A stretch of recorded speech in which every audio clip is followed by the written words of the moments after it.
Hello and welcome students of class 9th. Today we will be completing our portion of the plant tissues. We had already started this chapter and has discussed about the meristematic tissues and the different kind of simple permanent tissue. But nevertheless, in this video, I'll be taking you through a brief snapshot of the entire plant tissues. So let's begin. To begin with, we will be having the different types of plant tissues as, see, plant tissues are majorly divided into two types, the meristematic tissues and the permanent tissues. Now, what do we mean by meristematic tissues? Now, as I have discussed earlier, the cells of this tissue are capable of cell division repeatedly. That means they will show continuous cell division. Okay, whereas at permanent tissues, when these meristematic tissues fail to divide, then they attain maturity and differentiate into a specialized tissue. So first of all, we will be discussing about the meristematic tissue, and they are generally classified into primary meristem and secondary meristem, and according to their region where these meristematic tissues are found, they can be classified into three types. First of all, we will be having the apical meristematic tissue. So apical meristem, we know that they are shown in the apex or the tips. So they are present at the growing tips of the stems and roots. Like if we see that this is the example of a plant. So these are the roots. So every tips of the root and the entire tip of the shoot, like this portion, all will be having the apical meristematic tissue. Their main function is to increases the length of the main plant. Second, we will be having the intercalary meristem. So see, I have told you this regions from where a leaf will emerge out, those are called the nodes. And the intercalary meristematic tissues are mainly concentrated in this region, like the base of the leaves, the internode position of the twigs, and they will be mainly concentrating on the function of the length of the organ. They will be increasing this internodal length, intercalary meristem. And finally, the secondary meristematic tissue, that is the lateral meristem. Okay, so lateral meristem increases the girth, the diameter of the stem. So it is present lateral sides of the roots and stems, and its main function is to increases the girth or the diameter of the main stem. Clear? Back to the permanent tissues, we had differentiated into two types based on the cellular structure. If they are made up of only one type of cells, then we term it as the simple permanent tissue.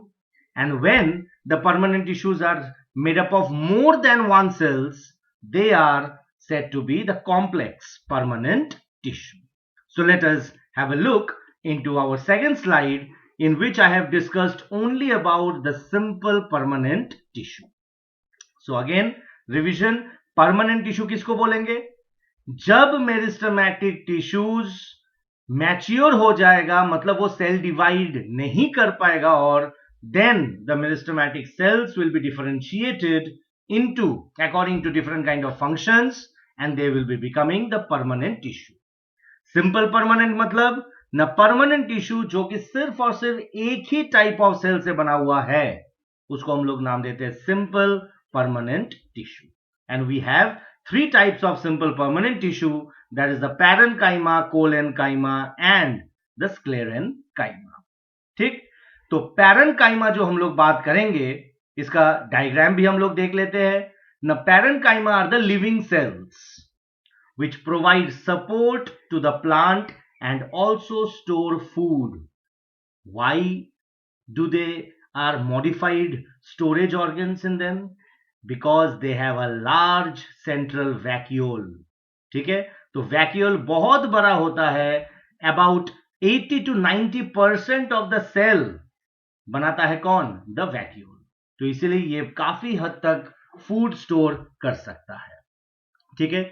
और मैंने बोला था कि parenchyma जो sales होंगे उनके बहुत ही thin and delicate आपका सेल वॉल होगा, है ना, और ये बहुत ही ज्यादा स्फेरिकल राउंड शेप होगा इनका, और इंटरसेल्यूलर स्पेस होंगे। आप देखिए यहां पर हर सेल्स के बीच आपके इंटरसेल्यूलर स्पेस इसमें नजर आ रहा है, and the cell wall is very thin in nature.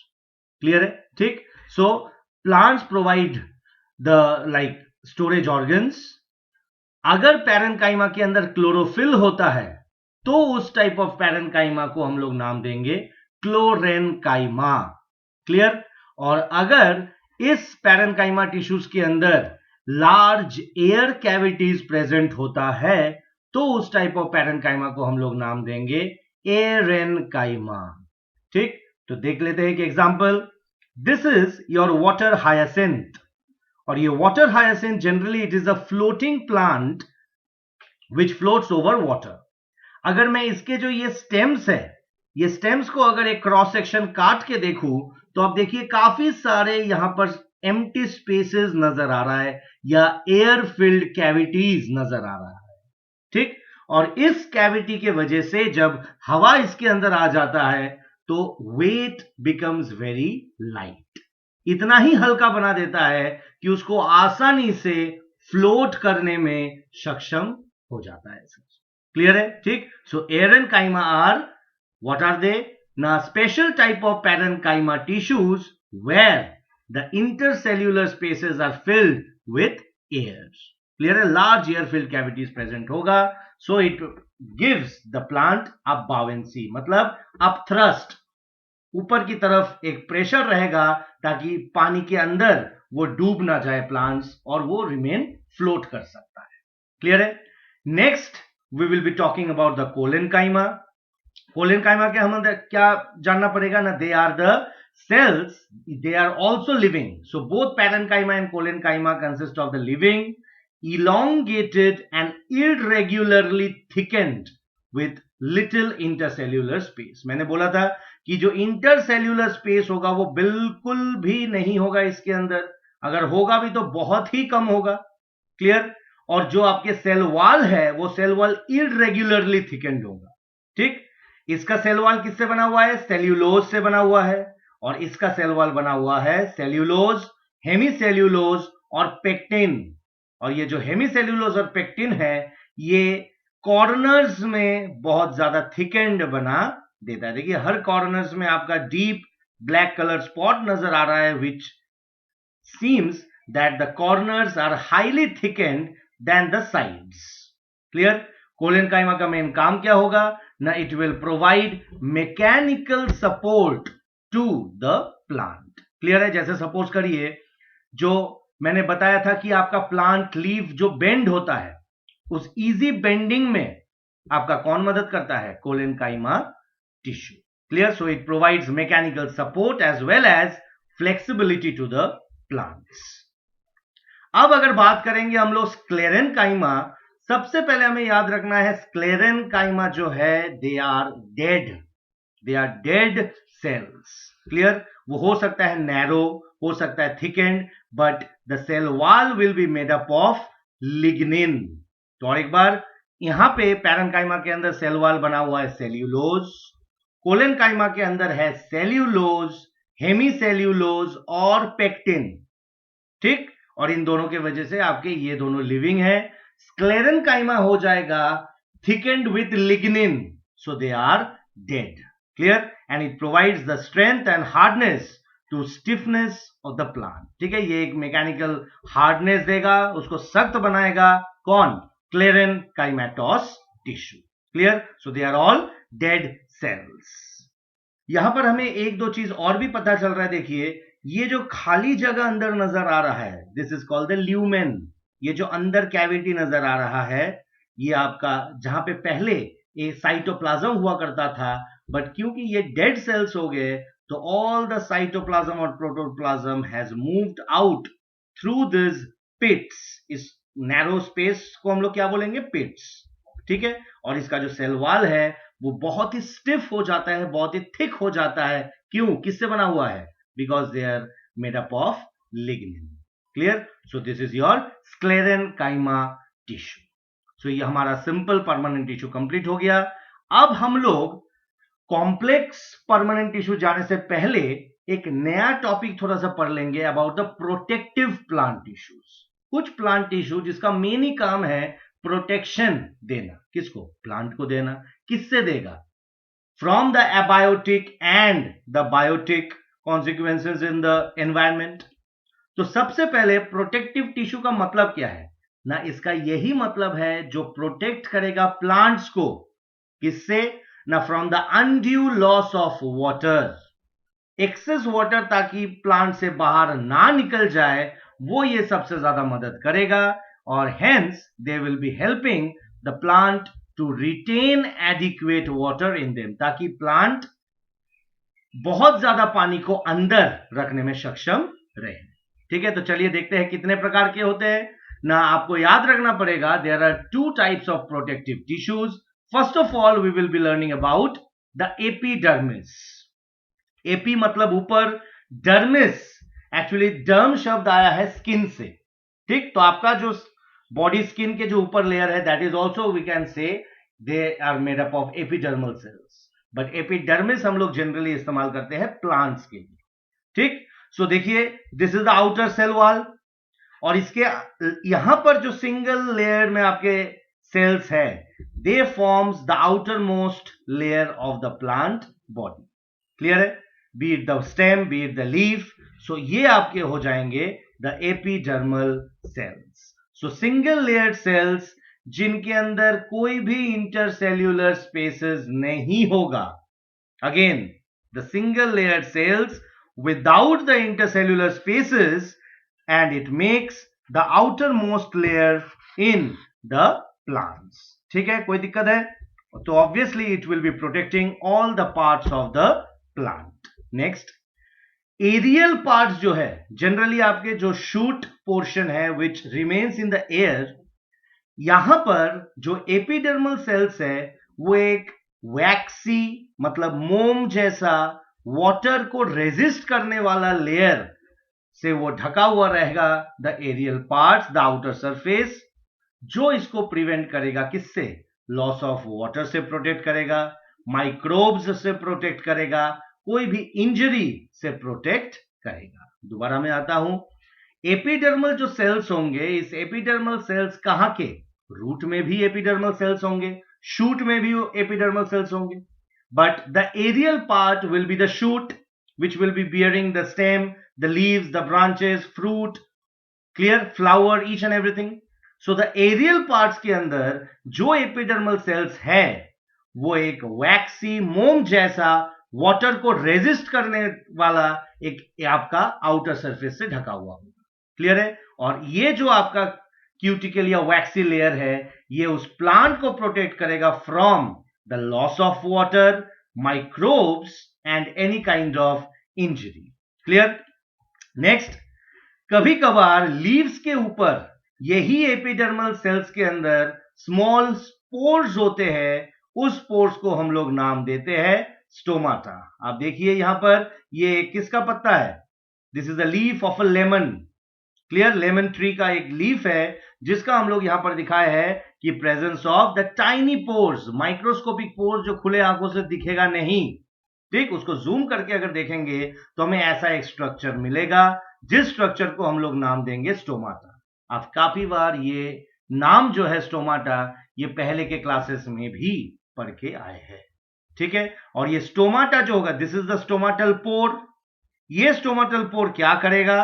Exchange of gases करेगा। मतलब during respiration oxygen will be coming in and carbon dioxide will be moving out, but during photosynthesis carbon dioxide will be moving inside the plant and oxygen will be releasing out during photosynthesis. तो ये जो exchange of gas हो रहा है, ये exchange of gas हो रहा है जब स्टोमाटा खुला रहेगा। और स्टोमाटा को खोलने के लिए या बंद करने के लिए कौन जिम्मेदार होगा? ना, ये जो आपके दो गार्ड सेल्स नजर आ रहा है, ठीक है, ये जो किडनी शेप दो आपके सेल्स है, इन दोनों सेल्स से ही ये बंद भी हो सकता है, खोल भी सकता है by the movement of this two guard cells. Clear? So in the leaves the epidermal cells will be having small pores, जिस पोर्स को हम लोग बोलेंगे stomata, which remains enclosed by the two guard cells. Next, अगर यही चीज मैं roots के अंदर देखूं, तो रूट्स के अंदर जो एपिडर्मल सेल्स होंगे वो बियर करेगा very minute hair like structure, जिस स्ट्रक्चर को हम लोग नाम देंगे रूट हेयर. अब देखिए, ये एक सीड था, जिस सीड से ये पोर्शन रेडिकल बना, मतलब it is forming the root, और इस रूट से आपके कई सारे जो ऊपर का लेयर है, एपिडर्मल लेयर है, यहां से फाइन हेयर लाइक स्ट्रक्चर निकल के आ रहा है, जिस स्ट्रक्चर को हम लोग नाम देंगे रूट हेयर्स. क्लियर? काम क्या है स्टोमाटा का और रूट हेयर्स का? ना stomata and root hairs helps in the exchange of gases. Clear? सबसे मेन काम है. रूट हेयर्स का और भी काम होगा कि ये सरफेस एरिया को इंक्रीज कर देगा for absorbing water and minerals. Clear? Stomata का काम होगा कि जो एक्सेस पानी लॉस होता है during transpiration in the form of water vapour, it will be moving out through the stomata. Clear है सर? ठीक. अब हम लोग बात करेंगे कि यही एपिडर्मल सेल्स जो डेजर्ट के ऊपर प्लांट्स होते हैं, जैसे कि कैक्टस हो गया, prickly pear, so all the desert plants where the main modification is that the photosynthetic organ, that is the leaf, it is modified and into spikes, क्योंकि एक्सेस लॉस ऑफ वाटर अगर होगा तो desert के अंदर plant survive नहीं कर पाएगा. Therefore leaves are modified into thorns. आप पहले क्लास में पढ़ के आए हो, है ना? और जो इसका स्टेम होगा वो स्टेम फोटोसिंथेसिस करने में सक्षम होगा, और इस स्टेम के ऊपर अगर देखेंगे आप तो एक जैसे वैक्सी लेयर से ढका हुआ होगा, एक थिक कोटिंग हो जाता है, और उस thick coating of the waxy layer को हम लोग नाम देंगे क्यूटिन, और इसको क्यूटिकल लेयर भी बोल सकते हैं, which is generally water proof. बहुत अच्छा एग्जाम्पल है. आप कोई भी ऐसे पत्ते देख लेना, वहां पर अगर मैं कुछ पानी छिड़क दूं तो वहां पर पानी एब्जॉर्ब नहीं होगा, वो पानी हिल जाएगा, वाटर ड्रॉपलेट्स हिलेगा. It is not becoming absorb. Why? Because this cutin layer is making it very slippery, very smooth, है ना? तो यहां पर क्या कर रहा है? पानी को सोखने से मना कर रहा है, और ऑब्वियसली अंदर का जो पानी है उसको भी बाहर निकलने से ये मना कर देगा. So it will be preventing water loss. कौन सा कोटिंग? Cutin coating. किसके अंदर पाया जाएगा? डेजर्ट प्लांट्स के अंदर पाए जाएंगे. Clear? Now moving on to the next type of protective tissue, that is the cork. आप ये कॉर्क पहले भी सुने हो in our chapter 5, the cell, that the cell was first discovered by Robert Hooke when he observed a thin slice of cork under the microscope which he invented. Clear? तो ये actually एक cork क्या है ना, खाल हम लोग बोल सकते हैं. So it is made up of the strip of secondary meristematic tissue. क्या था सेकेंडरी मेरिस्टम? लैटरल. तो जो लैटरल मेरिस्टेमेटिक टिश्यू, वही ओल्डर स्टेम के अंदर रिप्लेस हो जाएगा एपिडर्मिस, और वो बन जाएगा आपका कॉर्क, जिस कॉर्क को हम लोग नाम दे सकते हैं फेलेम.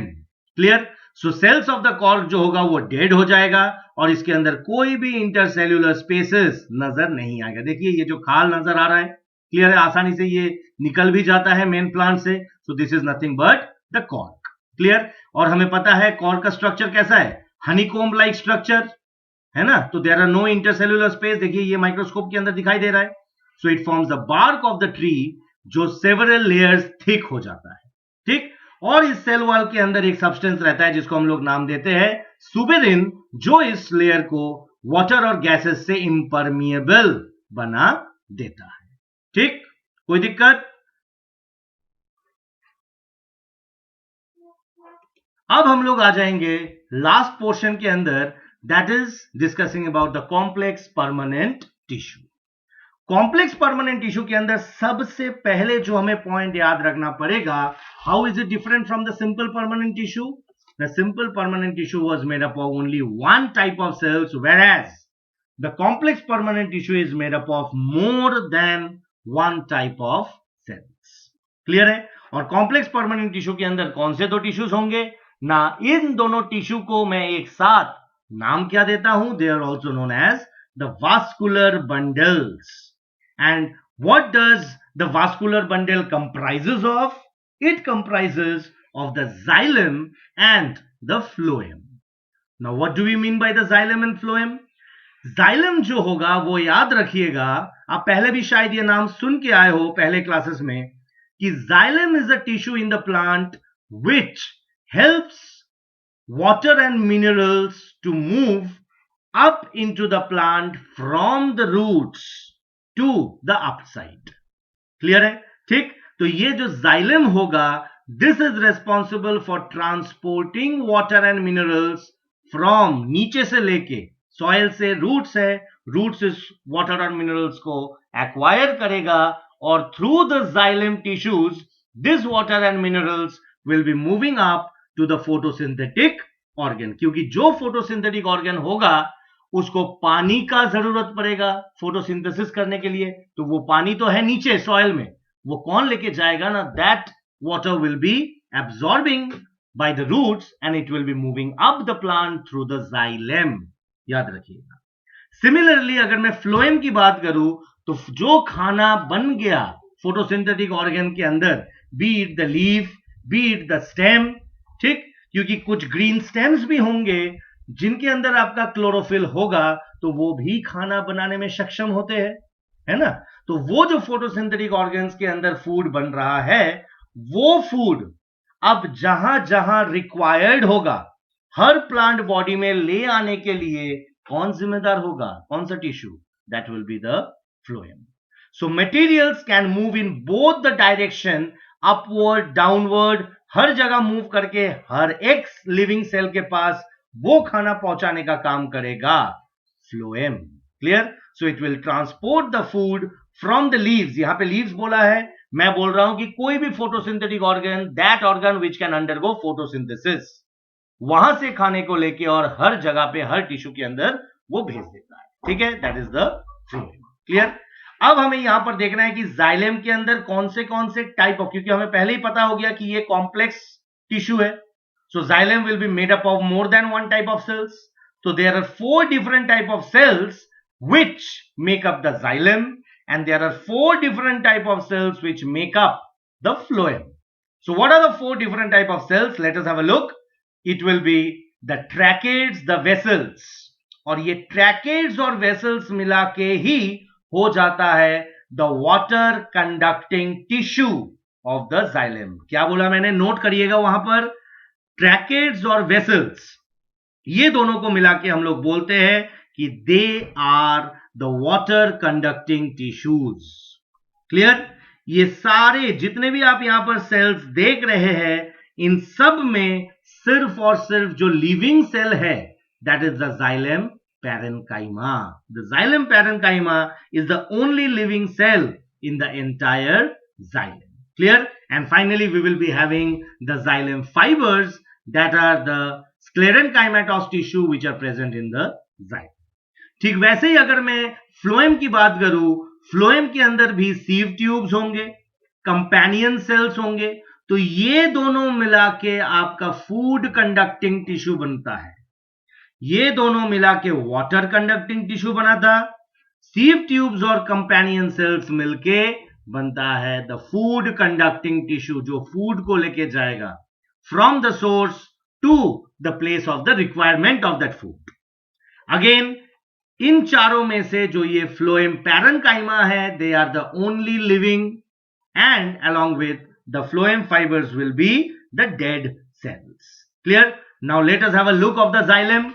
अगर हम लोग xylem की बात करते हैं तो देखिए यहां पे सब, अगर मैं parenchyma की बात करूं तो parenchyma का काम क्या था, बाहर से उसको सपोर्ट देके रखना, एक पैकेजिंग करना उसका.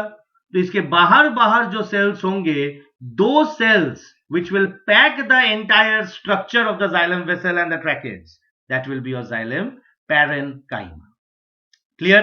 ये जो ग्रीन कलर के ट्यूब लाइक स्ट्रक्चर्स दिखाई दे रहा है, they are called the tracheids, और ट्रैकेट्स के अंदर ये जो ब्लू कलर में नजर आ रहा है, एक ये सेल है, एक ये सेल है जो कि बिल्कुल ट्यूब लाइक स्ट्रक्चर की तरह बन रहा है नीचे से ऊपर, है ना, ये आपके बनाता है the vessels. So this is your vessel and this is your tracheids. Clear? Vessels क्या होगा ना, they are thick walled which are stiffened with lignin. तो it is a dead tissue. Lignin sclerenchyma के अंदर भी था, सेल वॉल के अंदर, तो यहां पर भी देखिए it is made up of lignin.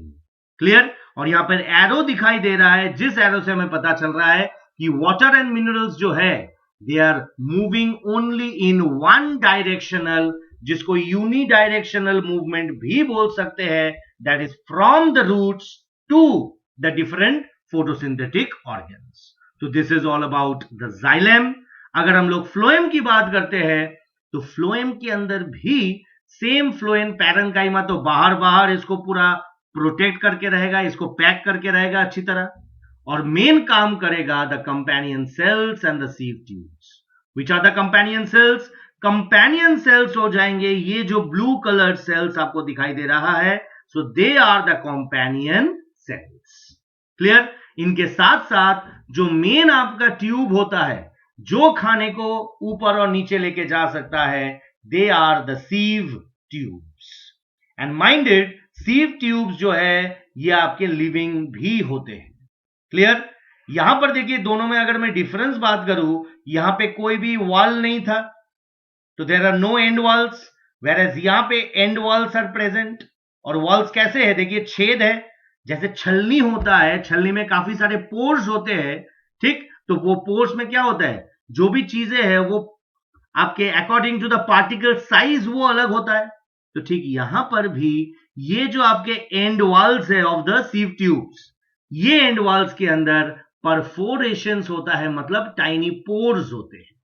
ठीक? तो हर सेल से हर सेल, ये सारे आपके अलग अलग सीव सेल्स होते हैं. ये एक सेल है, ये दूसरा सेल है, ये तीसरा सेल है, ऐसे करके चलता जाता है. बट हर सेल के बीच आपका रहेगा ऐसे ही आपका एंड वॉल, और उस एंड वॉल के अंदर होगा काफी सारे ऐसे परफोरेशंस. क्लियर? सो ये क्या करेगा, देखिए यहां पे एरो ऊपर में भी जा रहा है, नीचे में भी जा रहा है, वेयर यहां पे एरो जो है वो सिर्फ और सिर्फ यूनिडायरेक्शनल जा रहा है. तो यहां पर हम लोग बोल सकते हैं it is a two way flow for the food, है ना. वाटर और फूड के लिए यहां पर ऊपर नीचे से ऊपर भी जा सकता है, वेयर ऊपर से नीचे भी आ सकता है. That is it is bidirectional in nature. Clear? तो ये हो जाएगा आपका जाइलम, ये हो जाएगा phloem. Xylem helps in the transportation of water and minerals, whereas phloem आपको एक शब्द याद रखना पड़ेगा, translocation of food. So phloem helps in the translocation of food, whereas the xylem helps in the transportation of water and minerals. Clear है?